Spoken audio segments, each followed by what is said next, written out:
Assalamualaikum warahmatullahi wabarakatuh. Perkenalkan, nama saya Najwa Saidah. Saya dari Ulum Al-Hadis IATD. Saya akan membacakan soal melakukan perbandingan dari masing-masing kitab syarah terkait hadis tersebut.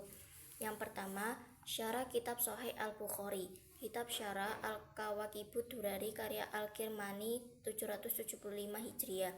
Fathul Bari karya Ibnu Hajar Al-Asqalani 852 Hijriah. Umdatul Qori karya Badruddin Al-Aini 855 Hijriah. Pembahasan hadis niat. Al-Kawakibud Durari fokus pada makna linguistik kata niat dan penggunaan dalam bahasa Arab. Menyebutkan perbedaan pandangan ulama mengenai niat sebagai syarat atau rukun ibadah.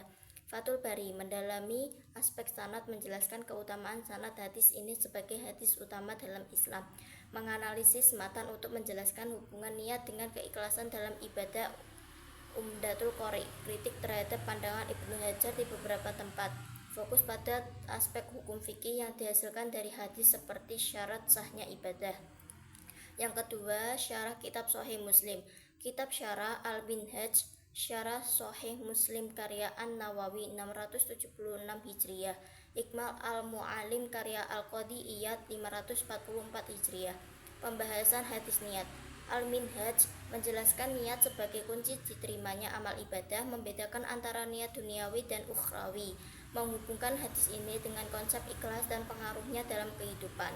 Ikmal Al-Mu'alim lebih fokus pada konteks hukum seperti bagaimana niat memengaruhi status suatu amal, termasuk amal jual beli dan akad lainnya. Menyebutkan interpretasi madhab Maliki mengenai niat dalam ibadah.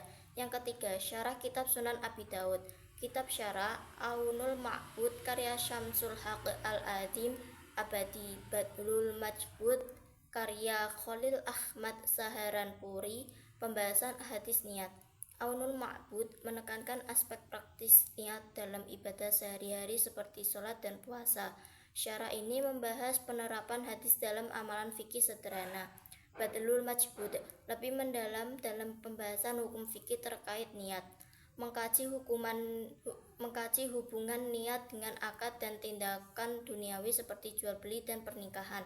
Yang keempat, syarah kitab Sunan At-Tirmizi.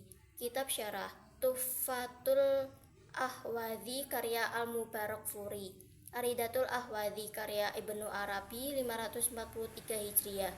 Pembahasan hadis niat. Tuhfatul Ahwadhi membahas aspek tematik niat seperti niat dalam ibadah dan niat dalam pekerjaan duniawi, memberikan banyak contoh kasus praktis untuk memperjelas pemahaman pembaca.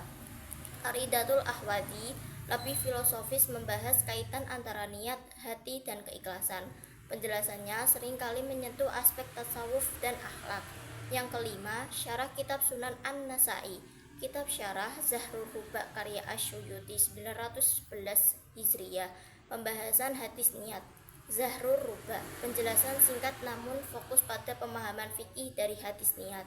Tidak mendalam seperti syarah Sahih Bukhari atau Muslim, tetapi mencukupi untuk pembaca awam. Yang keenam, syarah kitab Sunan Ibnu Majah.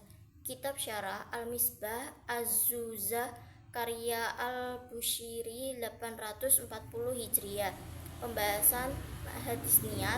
Al-Misbah Az-Zujazah menyoroti kredibilitas sanad ini di dalam Sunan Ibnu Majah, memberikan ulasan matan yang singkat, fokus pada pengaruh niat terhadap amal ibadah. Perbandingan umum. Kesimpulan. Persamaan semua syarah berusaha penjelasan hadis secara tematik, baik dari aspek sanad, matan, atau fikih. Perbedaan, pendekatan, kedalaman, dan tujuan penulisan masing-masing syarah. Misalnya, syarah Bukhari cenderung lebih ilmiah, sementara syarah Sunan Abi Daud lebih praktis.